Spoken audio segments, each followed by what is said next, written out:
I'm not overly religious, but I have read the Bible. And if Jesus hated bankers, well, that's good enough for me.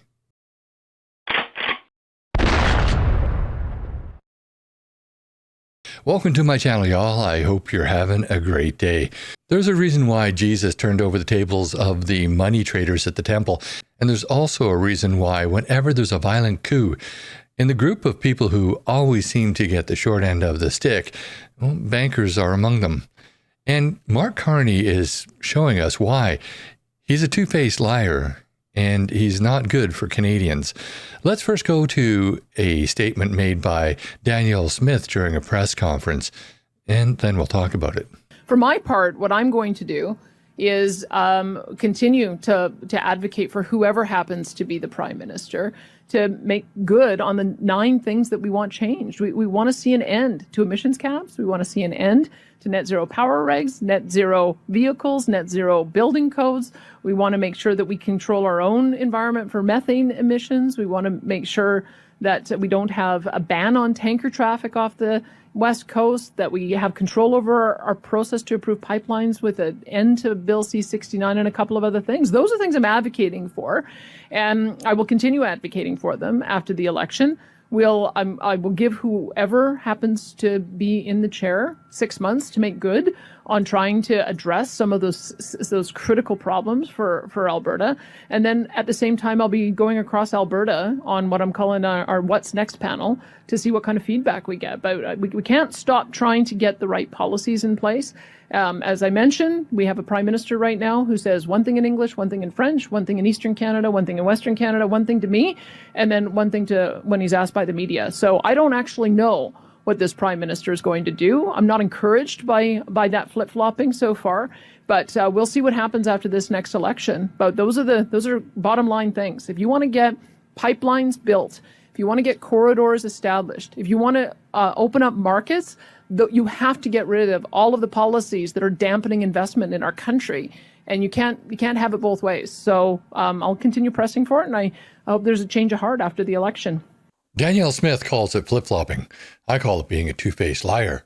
Let's go to a press conference given yesterday. When asked about C-69, Mark Carney had this to say. Bill. How do you reconcile keeping Bill C-69 with your plans to build infrastructure in Canada? Do you plan to repeal Bill C-69? We do not plan to repeal Bill C-69, to answer your question directly. This seems to be in direct contradiction to earlier statements about using emergency powers to expand interprovincial trade and to get our products to foreign markets. He doesn't want to build new pipelines. So is that foreign markets for all of our products except oil and gas? That doesn't make a whole lot of sense, especially since Alberta basically is the piggy bank for the rest of Canada. No, Mark Carney is going to destroy our economy. Let's just be realistic in that. He's a banker. He can't be trusted. Just like Jesus didn't trust them, we can't trust them. And it's clear that Carney is pandering to Quebec because the Bloc Québécois says no way to any pipelines through Quebec. Now, I don't think they actually have any choice in that. That's kind of a provincial matter, and they're a federal party.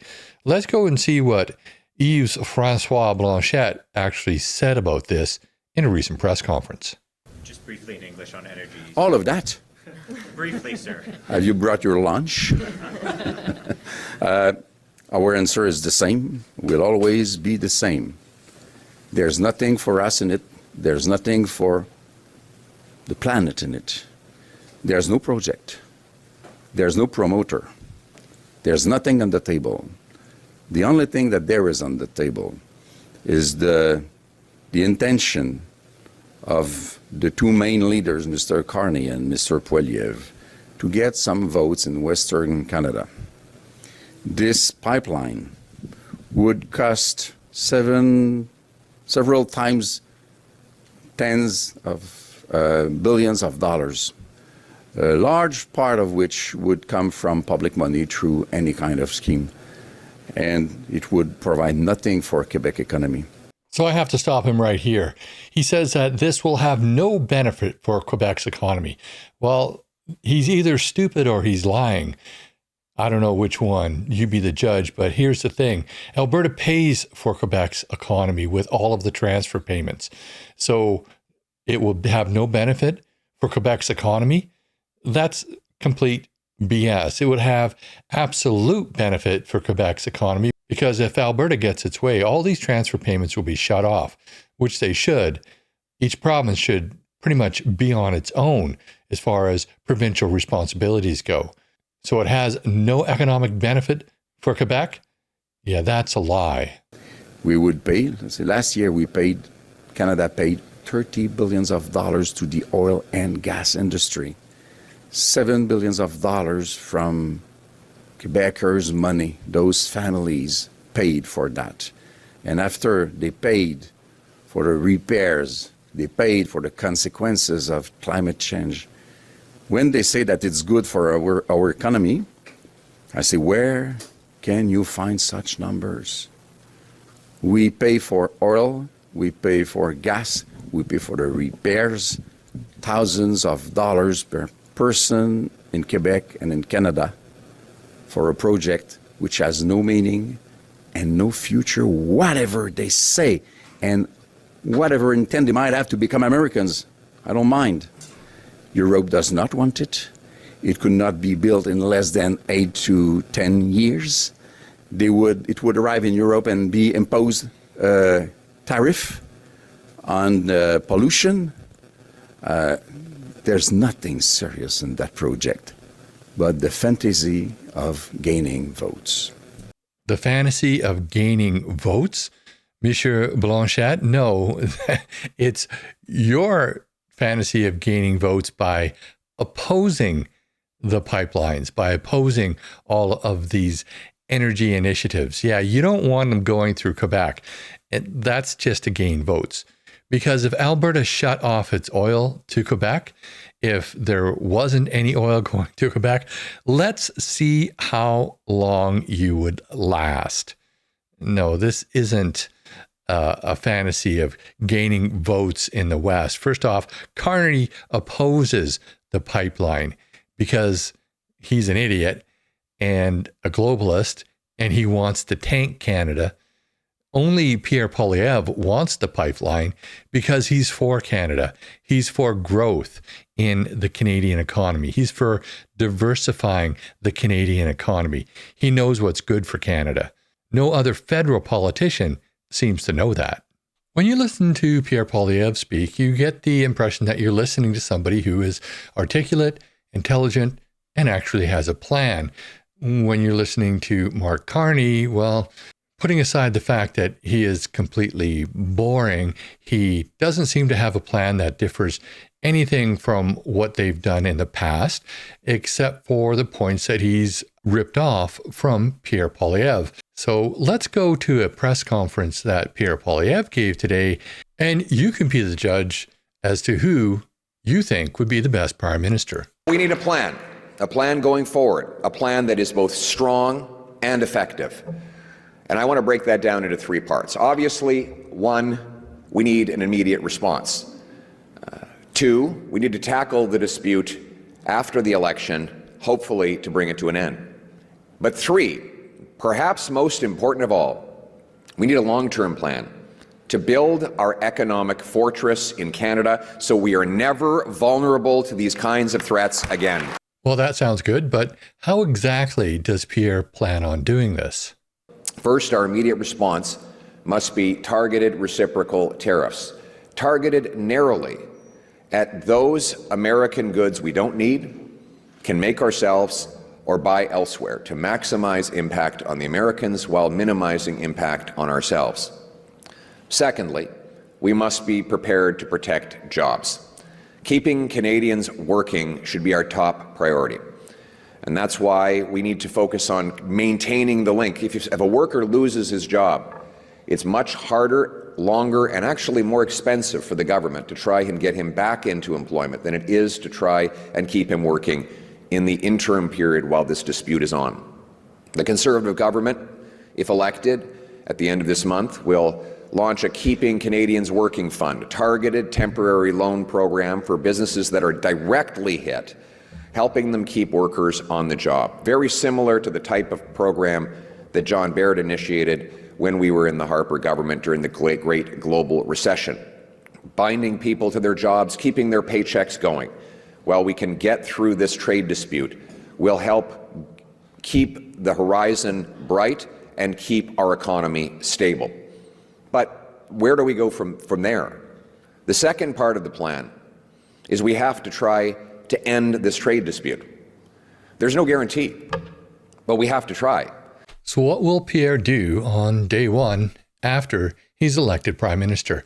Because I still think, despite all the polls, that he will be Prime Minister, because he's just ramping up and he's got a lot of really good ideas, where Carney, well, he doesn't. On day one, as Prime Minister, I will propose to the President to accelerate renegotiations of CUSMA, bringing in a new deal on trade and security. CUSMA must be renegotiated anyway, next year. Why wait? Why not get it done now?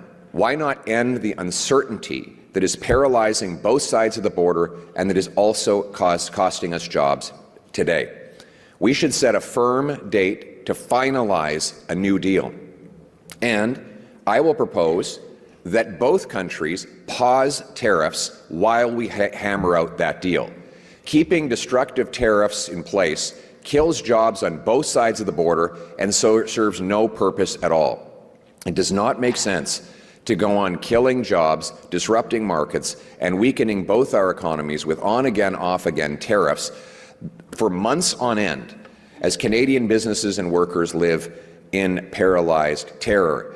In the meantime, during negotiations, suspension of tariffs would have to go both ways. Either they take them off or we would not. We would require this to be fully reciprocal as we work towards getting a deal. I think that Trump would go for that. I think that that's what he wants. He's putting on these tariffs in response to what he believes is unfair trade practices that Canada has towards the United States. Are they unfair? Well, that's his opinion, or at least that's what he's claiming. So this sounds like a really good plan. But what are Pierre's red lines? What is the line in the sand, so to speak? What is off the table, according to Pierre? Canadians have the right to know what red lines I will draw in order to protect our country in these inevitable negotiations that any future Prime Minister will have to have and have quickly. So let me be clear. First, I will protect our control over our border, our security, our resources, our farmers, including our supply-managed farmers, our fresh water, our automotive workers. Also, we will protect our sovereignty, our laws, our currency, our dollar, our land, our waters, our sky, our culture, our official languages, and our resources and Indigenous rights will not be under the control of any other country. This is non-negotiable. We will protect Canada's sovereignty in any negotiations. Second, for years, the Americans have demanded we do more on defense. But the truth is, Canadians have been demanding exactly the same thing. And so I will commit that any extra revenue generated from expanded trade with the United States will go right into our armed forces. We will hit our 2%. We will take back control of our Arctic waters from the Chinese and the Russians. We will rebuild our military and will become a truly sovereign nation with a strong armed forces that can protect us. We will not do this to please President Trump. We will do it because it is right for Canada, especially in light of America's growing ambivalence towards NATO. It is important for Canada to step up and show its strength.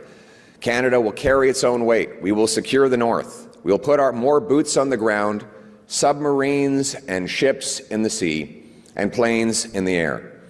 Americans will be able to sleep sound at night, knowing that we fully defend our North. It will also allow us to improve NORAD, to deter, detect, and destroy incoming threats to our shared security. Third, while we will agree to work with the Americans to secure our border on fentanyl and illegal migration, I'll also demand that they do their part to stop sending illegal guns across our border that kill our people. All that sounds good, especially the last part, because of course we need to do more for Canada to control immigration into Canada that may work its way into the United States. We also have to do more for Canada to reduce drug dependence and drug abuse. So all those things are really good for Canada. But if the United States is insisting that we secure our border as far as things going south, well, maybe they should be doing the same to secure their border to prevent illegal things coming north. And Pierre goes on to talk about why he believes that Trump is supporting Carney, or seems to be supporting Carney, to become the next Prime Minister of Canada. Let's take a look at what Pierre had to say on this topic. At this pivotal moment, I think Canadians have to ask a question. Why is Donald Trump so supportive of Mark Carney? Why has Trump anointed Carney the winner of the next election? Do you think it's because Trump has Canada's best interest at heart when he says that he'd rather negotiate with a Liberal government? Or is he thinking about what he can get at Canada's expense? Here's what I think. Donald Trump knows that a fourth Liberal term under Mark Carney will make Canada even weaker and poorer than it was over the last decade, more dependent on American markets and vulnerable to his threats. He knows Mr. Carney is opposed to turning Canada into an energy superpower. He knows that Liberal agenda blocking energy production and pipeline construction will keep Donald Trump's thumb over our economy. In fact, Mr. Carney actually said, and I'm quoting here, more than 80% of current fossil fuel reserves would need to stay in the ground. Now, obviously, he means Canadian oil reserves. There would be more oil produced south of the border, profiting the Americans and making us weaker and more reliant. Trump knows that Mr. Carney will keep Justin Trudeau's industrial carbon tax on Canadian industry, as well as Trudeau's cap on Canadian energy, driving business south. And just yesterday, Mark Carney gave a wonderful gift to Donald Trump. He announced he will keep the Liberal No New Pipelines Law C-69 in place. Bill C-69 guarantees there will never again be a pipeline, LNG plant, large-scale mine, or nuclear project built in this country. It will send hundreds of billions of dollars fleeing south of the border to Trump's America and force us to continue to sell our oil and gas at massive price discounts. When you consider that Mark Carney's Keep It in the Ground agenda will make us even more dependent on the United States, it becomes pretty clear why Trump wants the Liberals to win a fourth term. The last thing that President Trump wants is a strong Canadian Prime Minister who will turn this country around, turning our country into an economic and resource powerhouse with competitive taxes that is open for business. That might not be good for President Trump, but it is exactly how you put Canada first. Over the past few years, and more recently over the past few months, and specifically over the past week, we've heard a lot about Pierre's plans to revitalize our economy and actually Trump-proof our economy.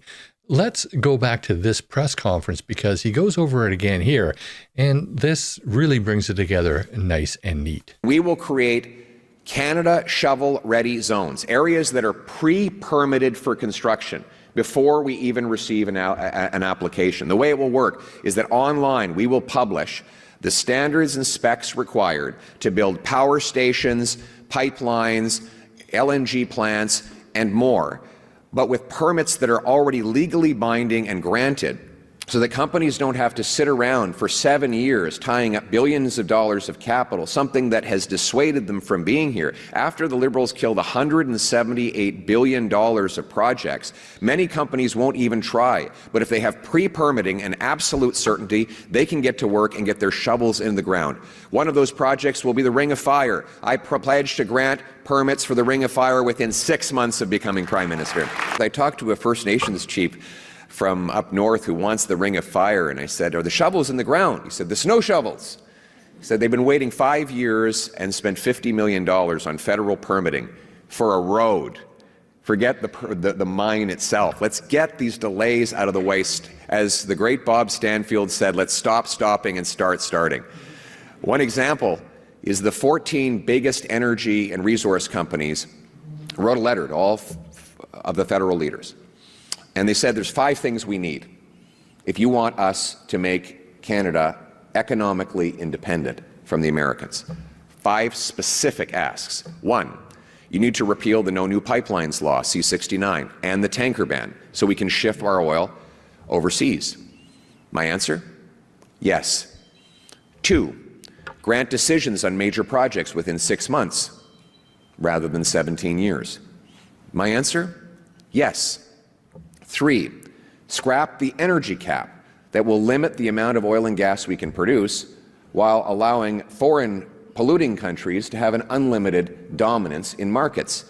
So scrap the energy cap? My answer? Yes.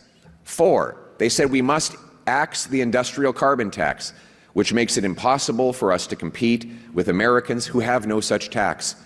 Axe the industrial carbon tax? My answer is yes. And give Indigenous loan guarantees to help First Nations take equity positions and profit from the projects that happen on their land? My answer, again, is yes. Yesterday in St. John's, I committed to all 5 of these things. Mr. Carney has said he will do none of them. Expanding our energy production and exports is the single most powerful thing we can do to break our dependence on the Americans. And that is the very single thing that Mark Carney has explicitly said he will not do. I like it when politicians come out with clear plans. They don't just repeat slogans and platitudes. This is a clear plan, and it will reduce our reliance on the United States. It will allow us to diversify and not be reliant on any one particular foreign country. So I like it. Now let's go to a couple of questions that Pierre answered that I found were particularly interesting. I'd like to ask you about what efforts you're making to build your relationship with the Trump administration. If you're elected Prime Minister, you're going to need to talk to them and have good relationships. So can you please describe to us what preparatory work you've done, and have you enlisted Jamil Javani to talk to the Trump White House because of his relationship with J.D. Vance? And if not, why not? Thank you very much. So I've been operating with the rule of one prime minister at a time, though I disagree strongly with both Prime Ministers Trudeau and Carney. They occupy that office. And I've been very careful not to do anything to divide Canada's voice when communicating with the executive branch of the United States government. And so that's why I have not contacted anyone in the U.S. executive administration. I'm doing my homework, and I built a plan. You've got to respect that. And I think that the time for him to have contacted the administration was long before this, if he had planned on doing that. But he has a plan, and he doesn't want to split Canada's voice. So you got to respect that. Now that the polls have kind of reversed, though, even if he didn't have that philosophy, it wouldn't be appropriate, because he is now fighting for his political relevance in Canada, in the sense that the polls are, whether or not we believe them or not, which I'm not really convinced that they're realistic, the polls are showing that the Liberals are either tied with him or even in front. So it would be inappropriate right now for him to make those overtures towards the administration of the United States. Would it have been before now? Maybe, but he's chosen a certain path, and you have to respect that. Yeah, Brian Lilly, Toronto Sun. I know you've made some comments about Mr. Carney taking some of your policies. Maybe you caught yesterday, parts of his speech started to sound like parts of yours. Yeah. For voters looking at this, though, they hear him talk about responding to tariffs. They hear you talk about responding to tariffs, about making sure the Canadian economy is resilient. Outside of Bill C-69, which you made clear yesterday, you would not repeal, and you made clear you would. Outside of that, how are voters supposed to look at both of you and say, okay, how are they different? Who has the best plan? Because often things are sounding similar based on how each of you are speaking. So what's the difference? Well, sincerity, for one. Mr. Carney opposed all of these policies for 10 years as part of the Liberal government. I mean, look, he advised Trudeau to print money and run up huge deficits that drove inflation. He opposes pipelines and energy production here in Canada. His policy on housing is the same as Trudeau's, building up monstrous bureaucracies in Ottawa. His latest is a $35 billion government construction company, which is going to build prefab tiny homes with no driveways. What could possibly go wrong? Building up housing bureaucracies in Ottawa has doubled housing costs during the lost Liberal decade. And giving Justin Trudeau and Mark Carney a fourth term will only make it worse. Then there's crime.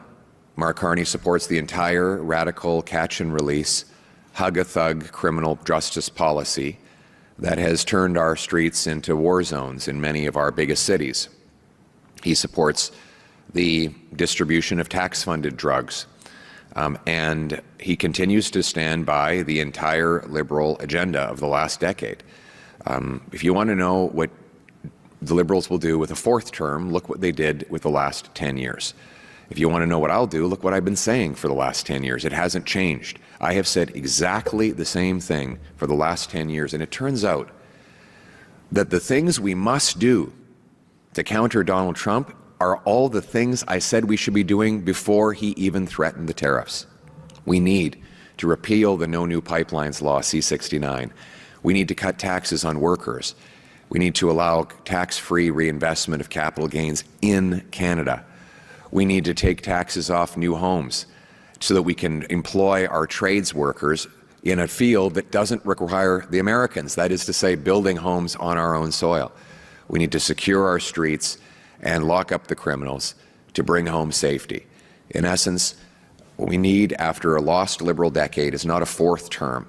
We need is a new government that will put Canada first for a change. Well, I don't know about you, but I think it's fairly clear that Pierre has substance and he has presence when he's speaking, where Carney doesn't have any substance and he doesn't have any presence when he's speaking. He's not a very good politician. Now, is being a politician a good thing or a bad thing? Well, I'll leave that for you to decide, but I personally like the direction that Pierre is going to take the country once he is elected, and I don't like the direction that Mark Carney will take the country if he is elected Prime Minister. But that's just my opinion. I'd love to know what you think. Put your comments down below. And while you're at it, please like this video, share with your friends and on social media. And if you haven't already, please subscribe to my channel and hit that bell notification so you never miss another video. Also, please join me on Thursday evenings at 6 p.m. Pacific time on both YouTube and Rumble for my live stream, where you're invited to join in on the conversation.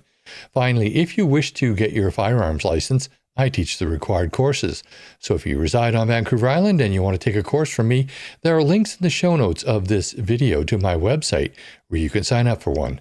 Thanks for watching, and I'll see you in the next video.